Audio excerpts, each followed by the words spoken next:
this is April with the April Sings a Lot podcast, where I share a story, a song, and an invitation to sing along. This is my story. This is my song. Today we have a really special podcast episode. In this episode, I'm talking with my friend Shauna. She is someone that I met in what would seem to be a random way, but it was totally a God thing. She and I were on like a webinar together, or some online teacher that we were both learning from. And she happened to mention that she was a music teacher, and I messaged her in the chat and I said, "Hey, I'm a musician and I teach music too."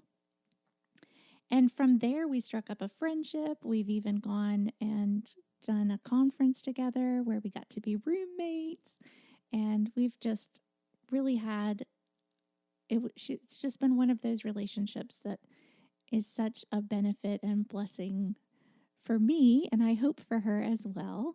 And today I invited her to chat with me about the theme, Brighten the Corner Where You Are.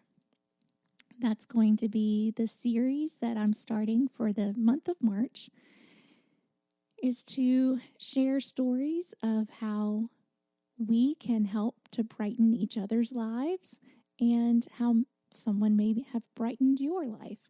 And so, as you might imagine, the song that we will sing at the end is also called Brighten the Corner Where You Are.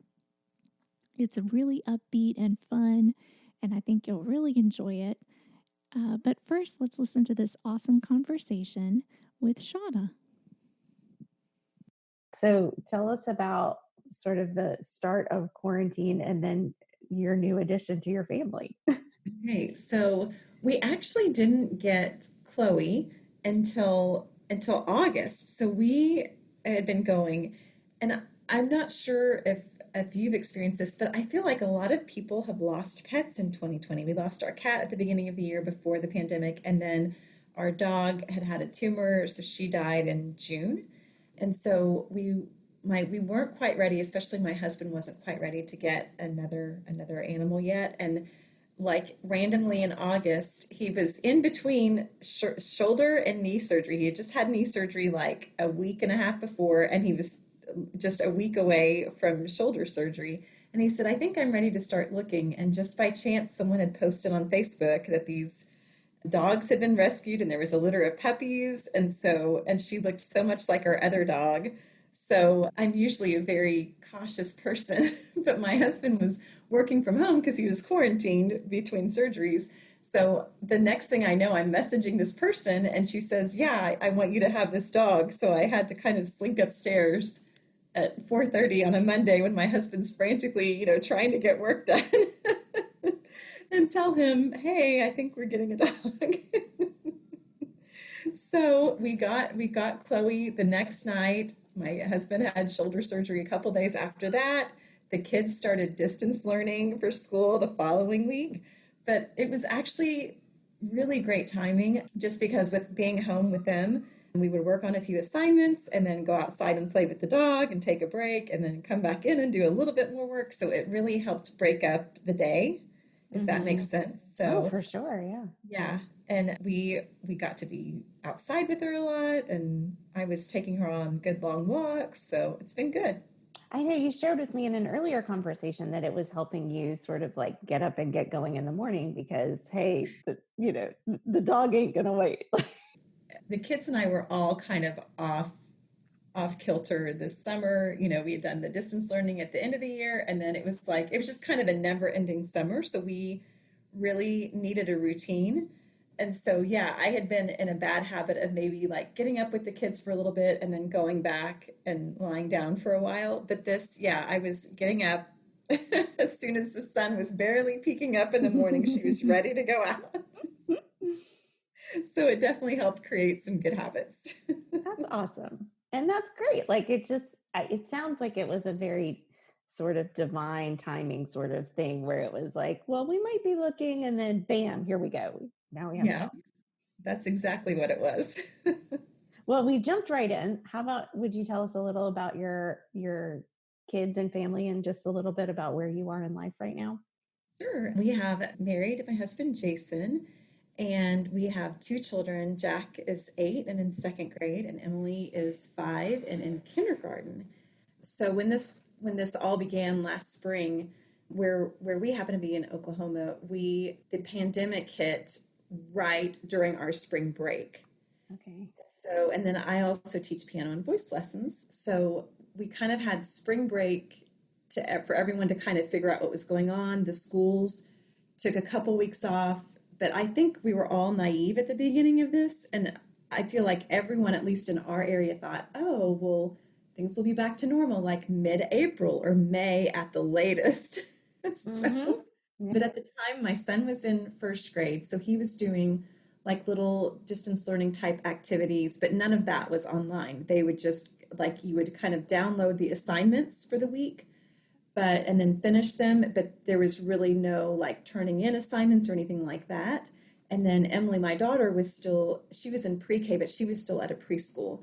So sometimes they would do like a little Facebook Live and with her class or a Zoom, and the teachers would read a story and just kind of check in. And so that's kind of what our spring was like. And then my husband was also working from home. I had switched all my students online at the beginning. And so yeah, we were all just here for a couple months, but it was kind of relaxing to me. I don't know if that Mm-hmm. makes sense or not, but I liked it. I really did. Yeah, I think I probably, like most of us, I was like, I really loved being home. I love that there's not like a rush of I need to be somewhere or I feel guilty because I'm not somewhere. Yes. And at the same time, it was a little bit like stir crazy because I really want to go somewhere. And then when I would have an opportunity to go somewhere, then I would be anxious because I didn't want to go anywhere. It was just this very like, just, I wasn't happy no matter what was happening. It was, Right. or maybe not happy, but just it was discontent, like a little bit of like, is this, I'm not sure if I'm supposed to be liking this or not, you know? Yeah, that makes sense to me. Yeah. And I will say, I did think several times during that time period, thank goodness this isn't happening in the dead of winter, because at least Mm, it was in the springtime and it was still sometimes a little bit chilly out. But overall, where we were, we had, I mean, you could not have asked for better weather to be outside. And we did have to get creative. I mean, we were taking lots of walks, but I mean, even the playgrounds were closed. So it was a little tedious finding, quote, fun things to do with the right. kids. Yeah, definitely. Like all your resources, like there's indoor play places at the mall, and Mhm. even just walking around Target could be an experience with a toddler or young children, and none of that. You can't do any of that.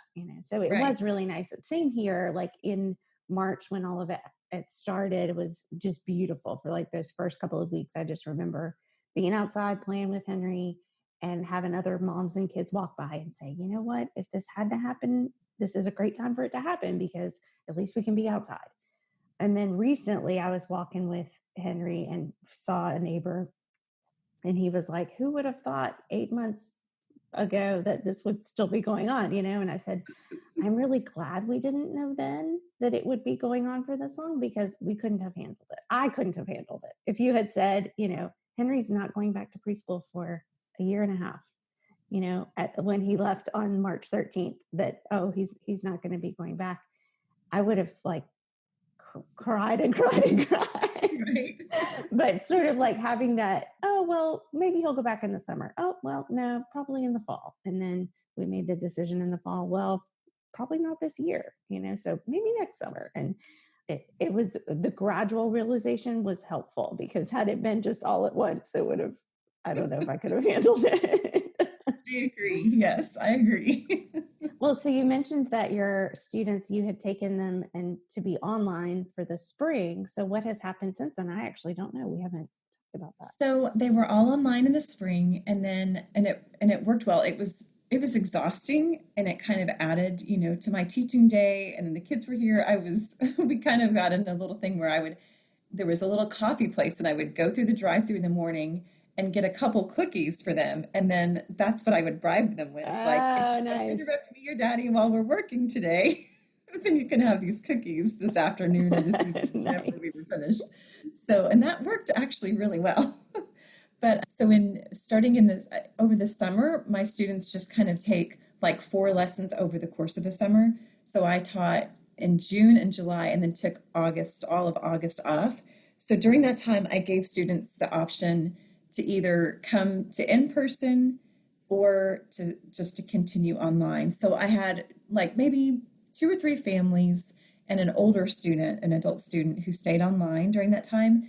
But I actually felt really good because a lot of the families that were the first to sign up for in person happened to be the families that are actually in the medical field. So that kind of made me feel better because at that point I still really wasn't sure, is this the right thing to do? But they wear Right. masks, I wear masks, and then this fall everyone has come back to in person except for my adult student. So and we've Awesome. been super cautious and doing the best we can like everybody else, I think. Yeah. Yeah. I have not started back to in-person teaching. I don't know. I mean, with Henry home, it's just that's a lot of complications. So Yes. anyway, well, good for you. That's awesome. So you mentioned we started talking about Chloe and how she brightened your corner. Yes. How about, have there been other situations where maybe while you all are out and about, you have been able to have maybe unexpected interactions with people that have been helpful just to brighten your own? One of the days when I was teaching online lessons, I noticed a van pull up, and then the van left, and my friend texted me and said she had left some cookies. She had had some cookies made by just a really talented baker who was kind of a freelance person. So she left them on my doorstep, and it was kind of a spring theme with flowers and that kind of thing. And I think it was near Easter, so there may have been even like a little basket with eggs or something. Oh, And so that kind of gave me the idea to do something for my students because, it was a stressful time. Everyone was home. yeah. No one knew what to expect for the summer. So I contacted the same lady that did those cookies, and she did a little piano for me with flowers on it. So still kind of a spring theme, but music related too. So I got those and then did a few little knickknacks and did goodie bags. And then I drove to each of my students' homes and left them on their porch. I mean, I told them I was going to leave it there. But so I think that was kind of an unexpected surprise for them just to cheer everyone up because I had heard that a lot of them were, struggling just being home and Yeah. separated from friends. So that was kind of a fun thing to do. That is awesome. Yeah, that's something that I've realized having a toddler is a fortunate thing because he doesn't miss the social interaction so much of school. But I'm sure, once you get to 4, 5, 6 years old, that's when you start like having friends. And what do you mean I can't see these people right now? It's hard. Yeah. And cookies make everything better. And how great for this local business person, like, it was a win-win because now she had a project and a way to make money too. Yes, exactly. Yeah. It was such a nice thing for my friend to do and it cheered everybody up at my house for sure. That's so cool. Thanks for sharing. I have to say we over the spring and summer, we were in our front yard a lot and our next door neighbors also have young kids. And so we've been each other's saving grace, I think, throughout this, but we would camp out in the front yard, spaced out in our lawn chairs. And I'm sure people in the neighborhood would laugh, but a lot of other people had gotten puppies early on or new dogs.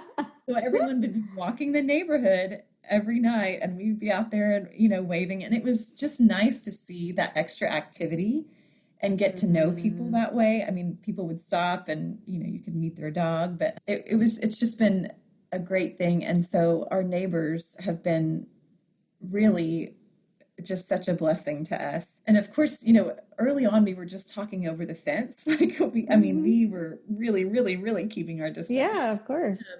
But as things went on, they happened to have like a minor emergency. So their son had to come over to our house. And that was probably a month to 2 months into the pandemic, but we really hadn't had close contact at all with anyone. And so he needed to come to our house so that they could go do a couple things.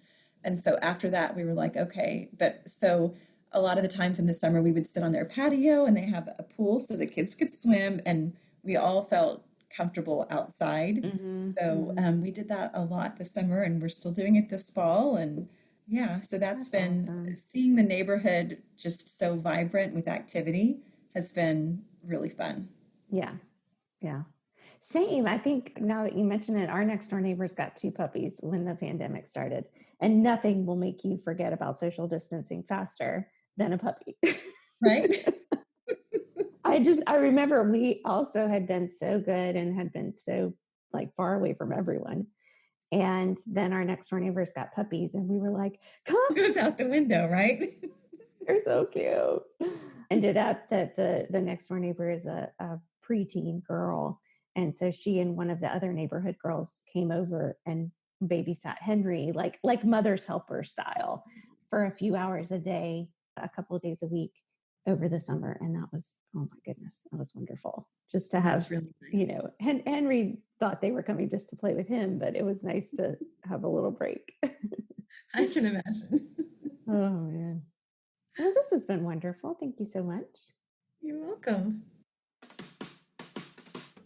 Do not wait until some deed of greatness you may do. Do not wait to shed your light afar. To the many duties ever near you, now be true. Brighten the corner where you are. Brighten the corner where you are. Brighten the corner where you are. Someone far from harbor you may guide across the bar. Brighten the corner where you are. Brighten the corner where you are. I like to say that I'm not an expert, but I am extra. And if you would like a little bit of extra motivation in your life, then Singalong Switch might be right for you. This is a brand new program that I'll be running during the month of April, and signups will begin on March 29th. If you would like to join the waitlist for Singalong Switch, just go to aprilsingsalot.com/singalongswitch and you can join the waitlist. I'm also including the link in the description of this episode, so you can just click the link and I'll see you there. Thank you so much for listening. May God give you strength for today and a bright hope for tomorrow. Bye.